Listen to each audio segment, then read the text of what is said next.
Kuya Regan.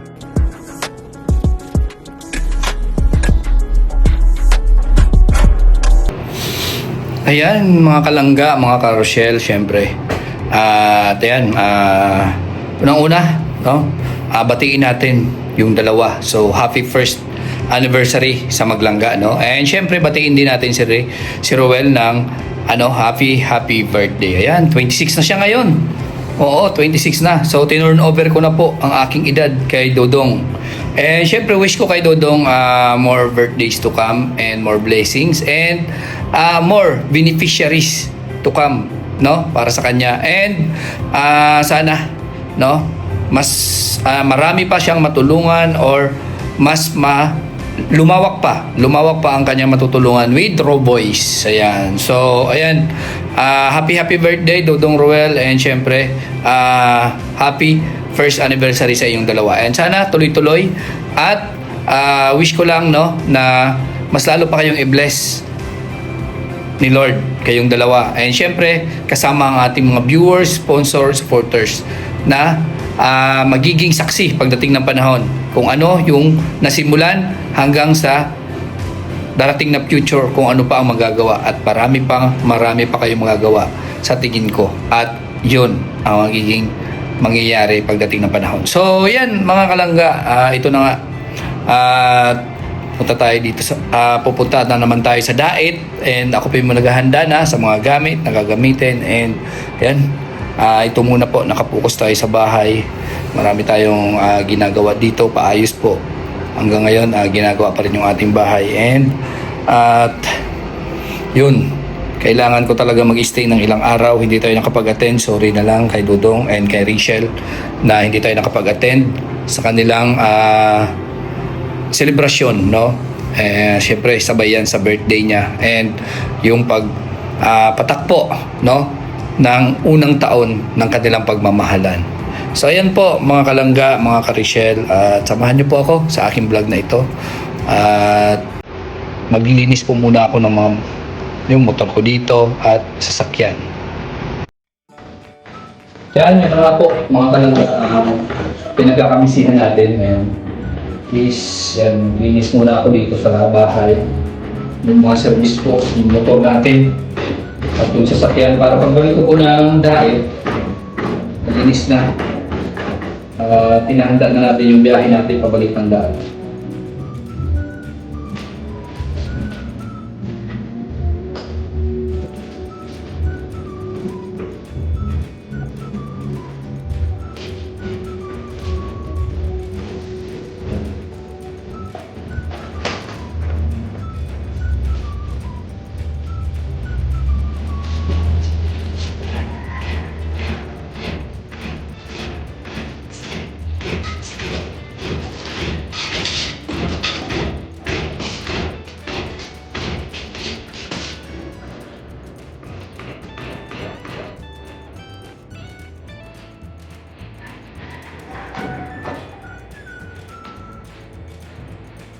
Yan, pupusyan nyo na at magulo pa rin dito sa bahay kasi siyempre under construction pa rin po ang ating bahay. So ngayon po, ngayong araw na ito wala tayong trabaho. Stop muna yung trabaho. So ayan, sa pagbalik ko na naman ulit. Alam niyo ba mga kalangga, sa time po na wala ako dito, maraming palpak po na trabaho ang nangyari dito sa aking patrabaho sa bahay. Kaya nagkaroon ako ng decision or idea na sa oras po na nandito ako, yun lang yung time na magpapatrabaho ako. Kasi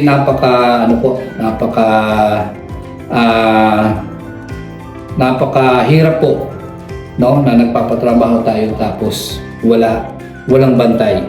Kasi dito po walang tao dito sa umaga. Mga bata na sa school. Yan, si Mrs. wala naman dito sa umaga. So gabi lang po nagkakaroon ng tao dito. So kung may patrabaho tayo dito, wala pong bantay yung trabahador. Kaya nangyayari po mga langga, no? May mga trabaho na palpak, may mga gawa na hindi natin nagugustuhan. Ganyan, tulad nga ng poste doon. Yung poste po na pinatrabaho ko, hindi ko talaga maintindihan kung bakit gano'n yung pagkakagawa. Kasi meron naman tayong semento, meron naman tayong mga materyales, no, para sa semento. Pero ang nangyari po, bitin po yung poste. Kaya napakahirap po na nagpapatrabaho ka na wala ka dito, hindi mo nakikita, hindi mo na observe. So kung may mga mali, hindi mo masasabi sa kanila. Hindi ko lang alam kasi syempre, pag sinabing skilled, hindi na natin kailangan pang turuan, hindi na natin kailangan pang sabihin kung anong gagawin. Syempre alam na nila 'yon. So, ngunit ganun pa rin ang nangyayari. Hindi ko alam kung saan may problema, no? O sadyang kulang pa talaga sa kaalaman yung nakukuha nating trabahador. Kaya ayun, alam niyo naman ako, mabusisi po ako at pagdating po talaga sa pagpapatrabaho talagang binabantayan natin yan. Pero dahil po sa ating trabaho, no, sa paglingap, pagsama sa team natin sa Rochelle, hindi talaga maiwasan po na ako'y hindi aalis dito or hindi natin iiwan ang ating patrabaho. Naman mga kalangga na aral na rin sa atin, no, na magpapatrabaho tayo pag sa oras na nandito tayo. Sa ngayon wala tayong trabaho kasi naghahanap na naman ako ng panibagong trabahador. Kasi yung nakaraan po is pina-stop muna natin kasi daming mali talaga na nagawa dito sa aking patrabaho. No, kaya ngayon, kumbaga ito ay aral sa atin, no? Nasa oras po na magpapatrabaho tayo, bantayan, no? Bantayan natin. And kung wala tayong time na bantayan, huwag mo na magpatrabaho. Yun na lang po ang may advice ko. Diba? Sayang kasi ng pera. Yung pera po na ginagastos natin dyan is siyempre, alam naman natin pinagpapagura natin. Diba? At pag nagawa na po, lalo na kung concrete po ang ginawa, no, sa atin, sa oras na magkamali, wala na tayong magagawa at hindi na natin pang maibabalik yan or maikatama kasi sementado. Maliban na lang kung mapera kayo, ipatibag nyo ulit. Ganon. So ayan, samahan niyo po ako sa aking gagawin ngayon. Kung ano yung gagawin natin ngayon, yan po. Yan mga kalangga, yan ang sinasabi ko sa inyong palpak na trabaho. Yan. Oh. Imbis na dagdagan or isukat sa tamang sukat po ng poste. Ayan. O diba? O ayan yung poste. So ayan yung poste. Bitin po yung semento kaya ang ginawa niya ng trabahador natin, pinatungan, linagyan ng kukulamber. So ayun, pag nabulok yung kukulamber na yan, so babagsak yung natin, bubong. 'Di ba? Babagsak or bababa diyan sa semento and hindi na level. Ayan, tatlo yan ayan. Yung isa, 'di ba? Yan, blanco. Walang semento, nakahang yung kahoy. 'Di ba? Palpak. 'Di ba? Kasi pag magbubuhos tayo, kailangan sukat na kagad kung gaano kataas yung ating poste. 'Di ba? Ayan, doon naman sa kabila. Ayan. Palpak din. So ayan, pinatigil natin yung trabaho. 'Di ba? Pinatigil natin yung trabaho kasi sayang po kung ipagpatuloy pa natin, no, yung trabahador natin. Kasi marami lang siyang masasayang na trabaho dito sa aking bahay o garahe. Ito po pinagawa kong garahe. Ayan. Doon sa kabila, ayan. Imbis na poste yung ikabit, ginawang kahoy. Di ba? Imbis na poste, kahoy yung ninagay. So dito okay lang kasi ito talaga instruction ko, lagyan ng ng bakal. Ang problema po is ayan. Ang problema ay pinutol pa po. Yan, pinutol pa po yung kabilya. Na kung tutuusin, malaking bagay sana 'yon, no?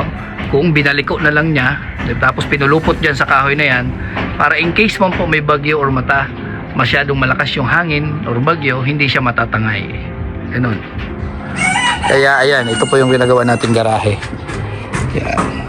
So, ang plano ko talaga dito is gawin ko siyang car wash. Yan, car wash po, yung window machine na car wash. Ito yung gagawin ko sana dito. Kasi ito pong lugar namin is malapit pa siya sa sentro.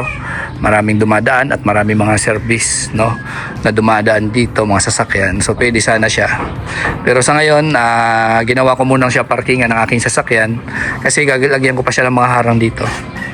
Lagyan ko pa siya ng harang dito kasi syempre sa oras po na linagyan natin yan ng car wash or bindo po, bindo car wash, labas-pasok po yung mga tao dito. So laging walang tao dito sa bahay, pwede tayong pasukin. Parkingan po na muna. At isa pa po, napalpak po ng trabaho ng ating trabahador. Ayan po. Yung isang poste nasa loob at itong poste nasa labas. So, in case po na maglagay tayo ng gate, sigurado tabingi. Diba? O, ayan. O. Tapos ito, wala sa hulog na. Nasa labas po. Yung isang poste nasa labas, yung isa nasa loob. So, tabingi. Ayan po yung nangyari sa ating patrabaho. Kaya, listen po sa atin na huwag tayong aalis pag may patrabaho tayo. Huwag natin pagkatiwalaan talaga kasi hindi natin alam kung anong pwedeng kalabasan. Dahil mga konkreto yan, wala na tayong magagawa kundi tanggapin. Oo, masakit pang tanggapin pero wala tayong magagawa. Ganoon po mga kalangga. So tuloy na natin kung anong gagawin natin ngayon.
Ayan mga kalangga, natapos na po ang ating ginagawa. At yun, biyahe po muna ako. Papunta ako ng Sorsogon City para puntahan ko po yung aking pinaayos po na computer po ng mga bata.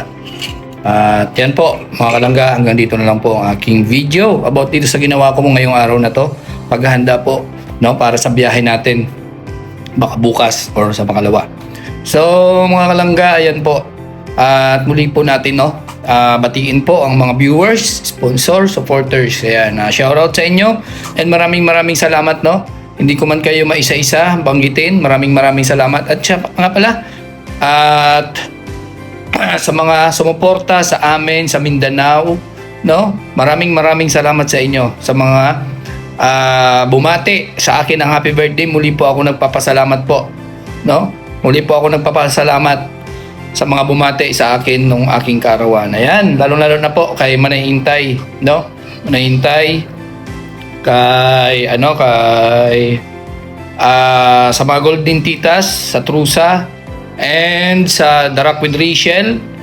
Tapos sa lahat po, na bumati at nagpadala or nag-send ng blessing nila sa mga pakulay po sa aking live. Maraming salamat po sa inyo. And batiin po natin ulit ang maglangga ng happy first anniversary. And yan, kay Dudong Roel, happy birthday and more blessings ulit sa iyo. At sana marahayo pa ang marating mo dito sa ating paglingap. So ayan po, bye-bye and God bless sa ating lahat.